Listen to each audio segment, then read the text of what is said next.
So Francis, kaninang umaga ang landfall malapit lang dyan sa Isabela kung saan ka naroon ngayon sa kalapit na Aurora. Mataas pa rin ba ang tubig sa ngayon? Corina, hanggang ngayon ay lubog pa rin sa baha ang may 7 barangay dito sa Kasiguran. Pangamba nila, baka mas lalo pang tumaas ang tubig dahil sa walang tigil na ulan.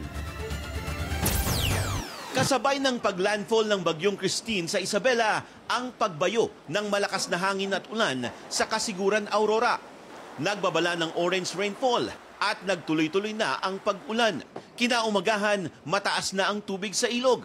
Sa lakas ng alon, mistulang dagat na.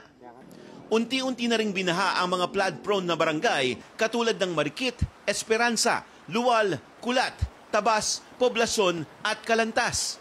Inabutan pa ng BNC ang ilang residente na nagulat sa biglang pagtaas ng tubig. Agad lumubog ang mga palayan.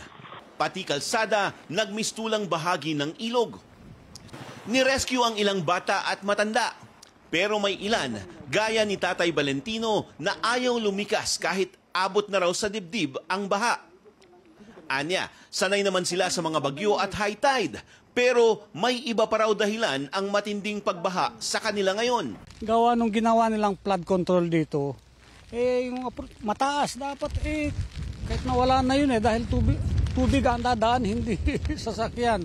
Ngayon, madaling araw, mga 5, kita ko kagad dahil yung bangka ko, tininan ko. Napakababa ng ilog, tubig ng ilog. Ito naman dito sa amin, galing dito yung tubig, ang lakas. Sumilig hanggang bayan nga, bahayan Aminado naman ng PDRRMO na posibleng nagdulot ng problema ang dike dahil sa pag-apaw ng tubig. Pero ngayon lang daw ito dahil hindi pa tapos ang proyekto. May mga portion na nagawa, nalagyan na ng dike. Nag-start kami yan 2020 o 21 na naglalagay na ng mga dike. Sir, mahaba yan, sir. Hindi kaya lang ng... Siyempre, ang pagkagawa ng dike depende sa pondo. Napakahaba niyan, sir. Yung ilog na yan. Sa kabuuan, ayon kay Engineer Egarge, ang mga bayan ng Dilasag at Kasiguran ang pinakaapektado dahil ito ang pinakamalapit sa mata ng Bagyong Christine. Pinakamarami naman ang pinalikas sa bayan ng Dingalan na umabot sa 1,578 na pamilya. Pero meron ding mga lumikas sa Baler, Dilasag, Dinaluan, Dipakulaw at San Luis. Sa buong lalawigan, 3,892 families o 12,116 individual ang lumikas. Sapat naman raw at tuloy ang pamamahagi ng food packs mula sa local government units at DSWD. Samantala, hindi pa man tuluyang nakakalabas ng bansa si Christine, naghahanda na ang PDRRMO sa posibleng banta ng susunod na bagyo. Wala pa naman sila pero katulad po ng dati, naka-ready naman po kami basta may parating na mga ganyang kalamidad. Yung stock namin ay okay pa naman po. At yung aming mga equipment ay naka-ready lang po yan inside.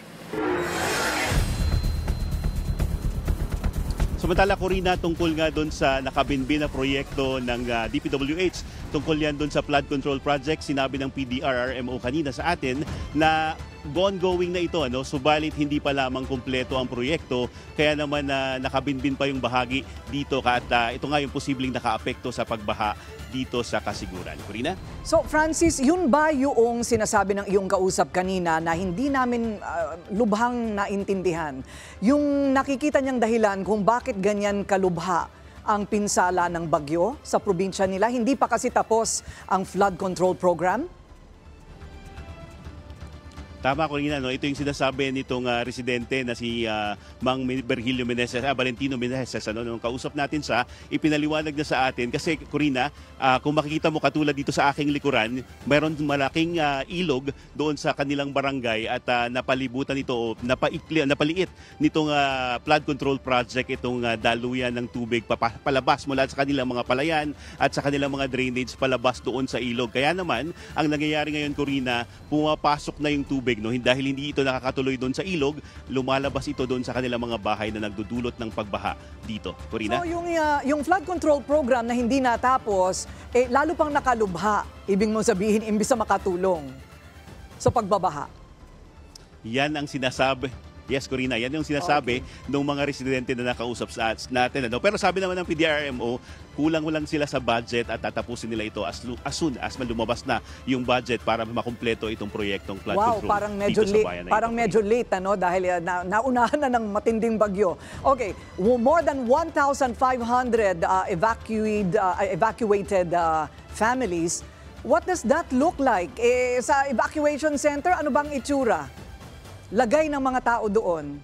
Alam mo, Corina, alam mo dito sa bayan na ito, no, dito sa lalawigan ng Aurora, halos lahat ng barangay ay mayroon silang mga evacuation center. Pero katulad din nga sa mga ibang bayan at ibang mga lalawigan, pareho rin ang sitwasyon, Corina, masikip at nagsisiksikan at hindi komportable yung mga evacuees. Kaya lang, wala naman nga daw silang magagawa kundi magtsaga at maghintay na maging ligtas na para makabalik sila sa kanilang mga tahanan, Corina. Okay, pagdadasal din natin ang Isabela, ang Aurora, kasi landfall po kanina doon at sana nga'y lumabas na ng Philippine Area of Responsibility ang bagyong ito. Maraming salamat, Francis Volve, live mula sa Kasiguran sa Aurora.